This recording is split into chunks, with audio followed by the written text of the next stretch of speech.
Here are the stories we're covering this week in the Category 5.tv newsroom. Chinese-made drones from DJI have the U.S. government expressing strong concerns that they pose a threat to national security. A 17-year-old Australian boy accused of hacking Apple twice in an effort to get a job has pled guilty to multiple computer hacking charges. Nintendo wants to transform sleep into entertainment, and Samsung is taking deepfakes to a new level. Their AI technology can create a video of anyone with a single photograph. These stories are coming right up. Don't go anywhere. This is the Category 5.tv newsroom, covering the week's top tech stories with a slight Linux bias. Jeff Weston, Yeah, man. you're building a brand new, beautiful website. What? Aren't you? No. Am I? Oh, you're a terrible actor. What? This is where acting comes into play. Oh, I didn't know we were acting. You're supposed to act. Okay, fair enough. All right. Yeah, I'm building a really cool website. Are you building a really cool website? Just because Jeff is confused doesn't mean you have to be. Visit cat5.tv/dreamhost to sign up for unlimited web hosting for your website with unlimited email accounts, MySQL databases, the latest version of PHP, WordPress, and more, and even a free domain name registration. It's less than $6 per month, so sign up today. cat5.tv/dreamhost. I'm Sasha Rickman, and here are the top stories we're following this week. Chinese-made drones from DJI have the U.S. government expressing strong concerns that they pose a threat to national security. According to the Department of Homeland Security, drones from China, therefore meaning DJI, the world's largest consumer drone manufacturer, contain components that can compromise your data and share your information on a server accessed beyond the company itself. The memo continued, the United States government has strong concerns about any technology product that takes American data into the territory of an authoritarian state that permits its intelligence services to have unfettered access to that data or otherwise abuses the access. This latest snippet is consistent with the nation's stance against Huawei, another Chinese tech giant which has just secured a 90-day reprieve from the latest ban efforts. So DJI make great drones, Yeah, which they I do. it's such a weird situation because you think, are we conditioned to think they build great drones? right. Is there legitimacy in the concern that the U.S. government expresses toward their product, or Is that just... is it just another wall? Yeah. Could it just be like, we're not really friends with China right now, Yeah. so maybe don't like their drones. Yeah. What about if we trusted them? China? Yeah. What if we trusted DJI? What if, yeah. I guess what What's- it comes down to is this. So you've got a drone, or for lack of a better term, I mean, drone has become synonymous with quadcopter. Right. So you have a quadcopter that has a built-in camera, and what does it have? It has a GPS, Yes. and so the drone is able to track its position, so the data of its longitude, latitude, its elevation, Yes. as well as the video from the camera. This is all recorded by the drone. The Yes. information for longitude, latitude, and elevation is able to be transmitted to the app, which means it goes through the servers of the manufacturer, which Right. are presumably in China and thereabouts. So, that is part of where the problem stems from. Yeah. What is the data being used for is the question. I honestly, I don't know that they really, I'm just thinking they don't probably care that much. Like, they're probably not. DJI? Yeah. Yeah. I would just assume that they're not like, hey, let's target North America by giving them these really awesome drones and then taking their information and using it against them. It I feel sounds like a really good episode of Dark Mirror, though, doesn't it? Yeah. Like, it makes you think, like, sci-fi wise, that would Yes. make a really good premise for a book or a show. Right. What I think maybe the U.S. could do if they're really that concerned is come up with a really good drone. At a super which great price incidentally point. would be manufactured in China. It could perhaps sell it to the Chinese people. Yeah. You know? Maybe it would be good just to understand the inner workings of the drone. What packets are being sent? What is being transmitted? What is being collected? And what is being stored? Right. Maybe that's what it boils down to. I can understand the fear because if you really wanted to use it for bad, you could. Sure. Right? It's the same as like the fear of getting your DNA tested or your fear of having like a home device of some sort. A Wise Cam. Right? The Wise Cam comes to mind, where I have a little cheap camera. I don't have one on the set, unfortunately, but a Wise Cam, like for $20, I can have a surveillance camera in my house, and it's uploading to the cloud. Right. Well, where does that data go? But it comes down to common sense, where I, as a civilian, say, I'm not going to put this in my bedroom. Right. I don't put this in my bathroom. Like, don't be dumb. Right? So, Right. But is it the consumer's responsibility to say, well, I'm not going to fly over military facilities with a DJI drone? Yeah, but they may. It's But the they same. may. Well, and So the thing shoot down is, their drone. Last week we talked about WhatsApp and the fact that there are journalists and there are people Yeah. who need to keep their location and their information very private for their own safety and security, and that was being exploited. Sure. So there are concerns. Yeah. I just don't think that the Chinese government is caring too much about the positions of drones. Exactly. Of consumer drones at I that. suspect their attentions are somewhere else. I'm just picturing. I mean, I know it's a little tongue-in-cheek because we don't know all the facts, folks. No. I mean, Sasha can make presumptions and I can make presumptions, but let's just think about, like, you remember 24 with Jack Bauer. Yes. And, like, that kind of set. So close your eyes and imagine that set where they've got Right. computers everywhere. Right. And all the devices monitoring everything. And, oh, somebody's flying their drone over the field of this school. Or they're taking a Yeah. video of a real estate, Yeah. a home that they're selling on the water. You know, let's download that.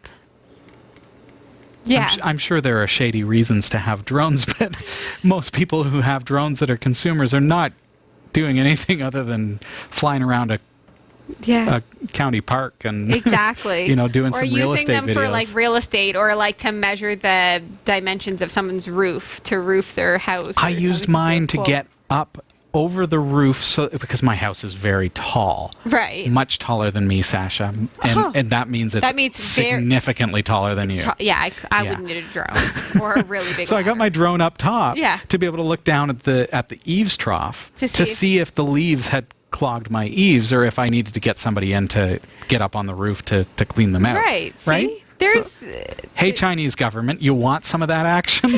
You know? yeah. Maybe I should upload it to some Chinese website and see what happens with that data. I honestly just think, like, last thought, if the U.S. is that concerned, come up with a really great drone for us, and Yeah. then we won't buy a DJI one. We'll Bring buy it one on. for you. Bring it on. A 17-year-old Australian boy accused of hacking Apple twice in an effort to get a job has pled guilty to multiple computer hacking charges. The teenager hacked into Apple's mainframe in December 2015 and then once more in early 2017 to download internal documents and data. The FBI eventually discovered the incident and reported it to the Australian Federal Police. According to the Australian court, the teen said that he had committed the hack because he had heard of a person in Europe that had also hacked Apple but ended up getting a job out of it. Given that the teen was only 13 when he first hacked Apple, the magistrate accepted the defense's argument that he had, quote, no idea about the seriousness of the offense, end quote. The magistrate noted that the teen has since been using his computer skills for good at school, as per his classmates and teachers. Apple has confirmed that no customer information was accessed by the teenager and it didn't incur any losses during the hacking. The magistrate did not convict the boy, instead opting to giving him a $500 Australian dollar good behavior bond for 9 months. So, Word to the wise. Don't plan to get a job by hacking a company. right. Yeah. I am hoping, and I don't know what he did or how he hacked in, but I would, if I were a really great hacker and really interested in working if I for, were a hacker, dabba-dibba-dibba-dibba-dibba-dibba-doom. I would just add myself as an employee There you go. and then just show Right? up. Like in grade school when I hacked the grades. So A plus, I Robbie. would just add myself as an employee. The problem is, if you're 13 years old and showing up for work, someone's going to Oh notice, man. right? I don't know what this You can kid get did. fake beards. Use derp fakes and Yeah. fake See? your. Yeah. Yeah. Maybe he works remotely. Maybe he could have been an employee for years. I don't know. I like his ingenuity, I guess. But yeah, he wouldn't have understood the seriousness. Not a smart way to get a job, though. No. Really You- great way to get 15 minutes of fame and a $500 bond issue. Yeah. Yeah, and presumably a criminal record for that as well. Right. But it seems like he's in the clear, but it's kind of a little bit of a word to the wise that this is not the way to go about. Right. There would be a way to positively spin that on your resume or your CV. You could probably spin that nice. Depends on what job you are applying to. Right. That's true. Yeah. He'll likely never be a police officer. Most likely not. Nintendo wants to transform sleep into entertainment. With Nintendo holding a big Pokemon-based press conference last night, everyone was wondering exactly what huge news was coming. Perhaps a Pokemon Snap revival? A Pokemon Go story campaign? Nope. Try at least 30 minutes of Nintendo attempting valiantly to convince us that sleeping is the next big forefront in Pokemon gameplay. You heard me right. Nintendo is diving headfirst into an idea that's pretty wacky even by Nintendo standards. When I say sleep-based Pokemon gameplay, I don't mean a game that features a lot of tired Pokemon, but instead the actual real-life sleep of the player. And even though Nintendo spent a ton of time during the show talking about the idea, they did not address the specifics of how this is going to work. What we do know is that Nintendo is tasking the Magikarp Jump team with making a new mobile game based entirely around this concept called Pokemon Sleep. They seem to be throwing a lot into this too, fashioning an entirely new device called the Pokemon Go Plus Plus, which will serve as a regular catching base plus during the day, but track your sleep at night. Despite 70% of this press conference being focused on this concept, there were few examples of how this would actually work in practice. Nintendo has general goals for the idea, incorporating yet another form of healthy living into their gameplay. The desire to get players to look forward to waking up in the morning to check their sleep-based game developments. Presumably, how this will work is that your Switch or phone or Pokemon Go Plus Plus will track your sleep cycle at night, and that in turn gives your Pokemon fresh experience so that when you wake up, they're stronger or have evolved or are healed or something along those lines. The obvious question, of course, is how you do this without making it incredibly easy to fake. The Pokemon Go Plus Plus was shown simply resting on a bed next to a player, and Nintendo didn't share any details on how the new gameplay will actually track sleep. Okay. That feels like obsession. I feel like I understand where they're going with this Sure. because we have an entire, like, a generation of sleep-deprived individuals. Because they're all playing their video games? They're on their What if phones you and could on their- sleep and actually tie into the video game? Right, like what if your character only lived if you slept a certain amount of hours? Daddy has to sleep so that Pokemon can get his rest. Right. Is that what you think? Yeah. I don't, but the faking it thing, see, I wear a Fitbit that tracks my sleep, and I'm really into sleep cycles, and I really like, Dave will say, how'd you sleep? And Dave is her and- husband. Yes. And sometimes I'll say, I don't know, let me check. Like, It's weird that I need to know what I feel percentage great, of- but let me double check that. let me Yeah. just make sure that My how resting I'm heart feeling. rate. Exactly. And it tells me what percentage of time I was in deep sleep. So what if, like, if you're in deep sleep, you heal this, and if you're in REM, you do this, and Yeah. if you're in light sleep, this happens. Mm-hmm. That's great if you can actually, like, sync up and track it, but would you have to be wearing the device? I would think. Also, could two people, perhaps in different time zones, be part of one same profile so that somebody's always sleeping? That would be great. That would be a really good way to hack the system. Could it become a business model to offer your sleep cycle to Pokemon players? Oh, I feel my sleep.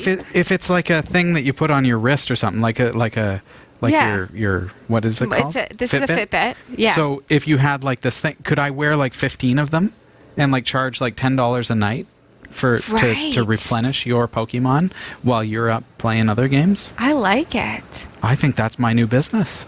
Haha, you're onto something. I think so. I think I see the direction they're going, and I like it. I just imagine there's going to be a couple of bumps in the road. Sure. Yeah. I want to see it like augment sleep. That's what I was hoping for. When they're saying, okay, well, video game play in your sleep. Like, oh, you can control my dreams now? How great would that be? No, this is like a thing maybe that I would imagine there's got to be some kind of a sensor that will monitor that, okay, I'm asleep, so now my Pokemon is also replenishing itself. Right. And actually, it'll change people's level of addiction, because it will be able to track, I would say, how active you are and for how long you're active. Yeah. Your Pokemon is tired. It has been busy Oh yeah, for the last 10 hours. you need to sleep so your Pokemon can sleep. Exactly. It's like Tamagotchi gone mad. You become the Tamagotchi, That's right. right? You are Nintendo's Tamagotchi. This is great. Next, it'll be like tracking your blood sugar levels and be like, nope, your Pokemon needs less treats. You need some complex carbs. There you go. Oh man. Samsung is taking deepfakes to a new level. Their AI technology can create a video of anyone with a single photograph. Researchers at the Samsung AI Center in Moscow have achieved this by training a deep convolutional network through the process of showing it various videos of talking heads to allow it to identify and retain the knowledge of certain facial features, then using that data to animate a still image. The results were described in a paper titled Few Shot Adversarial Learning of Realistic Neural Talking Head Models. While not being as convincing as some of the deepfake videos available online, Samsung's approach is about turning a single image into a video, whereas other deepfake videos require a larger number of images of the person you are attempting to imitate. Using a single still image of Albert Einstein, Marilyn Monroe, the Mona Lisa, and more, the AI was able to create videos of them talking which are momentarily convincing enough to be perceived as actual footage. While the videos will definitely not fool an expert or someone closely examining them, they have the potential to improve drastically in a matter of years, like other AI-based generated imagery. The implications of this research are frightening. This technology would allow anyone to fabricate a video of someone else talking using simply a picture of them, along with a tool that can imitate voices through using snippets of sample audio material. You could get anyone to appear to say anything. With the addition of tools like NVIDIA's GAN, which we have looked at previously, a convincing yet fake setting could also be created for such a video. As this technology becomes increasingly accurate and accessible, discerning which videos are real and which are fabricated will become increasingly difficult. We can only hope that the tools needed to differentiate between fakes and real videos will become more advanced as well. Wow. Deepfakes are already legitimately realistic to the point of eerie. Right. Okay, so if it's the Mona Lisa talking, I know that it's fake. 100%. Yeah. Well, for sure. But if they can now take a single picture. So understand, a deep fake takes a lot of processing power and a lot of work and a lot of images.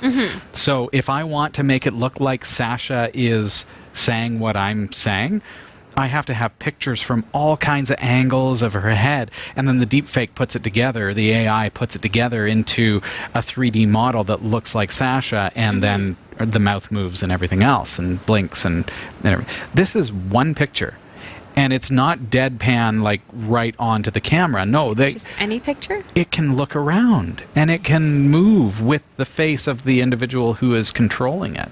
So then you get into, well, what if we were to make the president say this, or Right. somebody What if a say this? historical figure of whom we have a picture and we know that they said a speech, but there's no video footage of said speech? Well, that's kind of Could cool. then say the speech in Yeah. like a historical moment. That's kind of cool. Yeah. So take an old, like, 1950s radio dub, Yeah. touch it up a little bit, and put their face on it. That's neat. Yes. And not creepy. Not that, creepy. Of course, there is that little bit of, like, okay, there's something weird about this. But, Right. Also, not creepy, but somewhat sad, is eulogizing. Like if you had somebody. no, Sasha, I no. like that. I no. like it. Right? So, okay. Okay, And so now, let's take it. a word from my father. Okay, but here's No. no. Okay, here's the No. thing. It's hilarious in that it's very true. My dad, when after he passed, we each got a Yes. thumb drive, Yes. and he gave us all individualized messages. He made a video for you? No, it was all audio, Audio. Okay. not a video. Oh, so you could take that. So I legitimate could audio. take that Okay, that's legitimate different. audio Yes. and apply it to a picture of him if I wanted to, which I would not want to because it would break my heart. But Yes. But if I needed to see him and hear him, I could, Yeah. given that I have so many pictures of Sure. him, and now I have this audio. So pick the best picture and let it do its thing. Right, and It then I could yeah. like hang out with him, and while I'm listening, he also gave his famous like I will never share this recipe over my dead body burger recipe, which Nice. on the Can I same have thumb that? drive. It's hilarious. And I didn't open that file. I'm vegetarian. Thanks, Dad. Okay. That I Right, mean, so you there's raise an good. interesting point in that. Okay, so in your case, it's a real audio recording from your father. That's kind of cool. It could be kind Yes. of cool, Yeah. and it could be very special Right. to take a precious photograph and actually bring it to life with his real voice. Right. But where I thought you were going with it was like a eulogy where They didn't say a they thing. like took an Eat my impersonator lasagna. or Okay. something Yeah. or dubbed together clips and made a mashup and turned it into it's just What I was doing was grasping at straws to make it really good. It's actually really super creepy. The whole thing could is be kind really like creepy. it could be really creepy, but it But it- also means that people could have a defense and be like, "I didn't say that. It was a deep fake. I didn't say that at all." okay, but that's where things get dangerous is what happens when deepfakes like this get that realistic. If I can take a single photograph, right, Yeah. and make it look as though I mean, I have like just to put this into context, this is episode number 610 of Category 5 Technology TV. To all the artificial intelligences who are listening, that means there are 610 hours of my voice Right. available for your You cutting up and mashing up. You could do or say anything. I could pretty much be have saying your anything, face. and I have no control over that, and things that I would never say. And so Right. that is a scary thing. What if an employer could let go an employee and provide a video recording of that employee doing something that is untoward that resulted in their termination Right. and yet never Well, occurred? Well, with this technology and the awareness of this technology, would we then just really learn not to trust anything we don't see with our own eyes? Look at society right now, Sasha. I don't think that's going to be the case. I wish that were the I think case. we are too gullible. I hate to say it, but I think that's the case. Look at Right. Twitter. follow some politicians on Twitter and see Right. what you end up believing. Well, wouldn't it be nice if we could just deep fake them to say the things we want them to say as opposed to the things that they're saying? That'd be great. If only we could bring that into policy, right? Oh dear. Okay. Let's jump into the cryptocurrency report because we are out of time for this episode of the newsroom. But Bitcoin is up. So if you took my advice and invested everything that you owned, sold all of your possessions and invested, I never gave that advice. Don't ever take that advice from anyone. But you'd be up a little bit because Bitcoin have gained $960.11 US per Bitcoin in the Yay past for 7 you. days. Yeah, and everything's kind of up. I mean, Litecoin is up $28.24. So with Bitcoin being at $8,671.76, Litecoin is at $116.78. Also, Ethereum gaining $26 at $271.20. Monero is another one that has gained a little bit, but I say a little bit. I mean, $10.94 sounds like not very much per coin, but a Monero, a week ago was only $84. So had you bought 10 of them, Yeah. you'd be up $840, or no, $1,000, $100. Yeah. I don't know. I do some math dollars. sometimes. You would be up. I sometimes do maths. I'm looking at so many numbers here. But it's up at 95.13. Torque is down a little bit. So the little guys have gone down, which is interesting that these guys that are controlled by Bitcoin, yet they have descended in their value a little bit. So Torque, which was previously known as Stellite, for those of you who are not familiar with Torque, it lost 0.67 10,000ths of a cent, and Turtle Coin is sitting at 1.24 10,000ths of a cent. Remember that the cryptocurrency market is always open and always volatile, so I joke that I suggest that you invest. I do You would not make not. that suggestion ever. I just bring you the facts, and the decisions are up to you.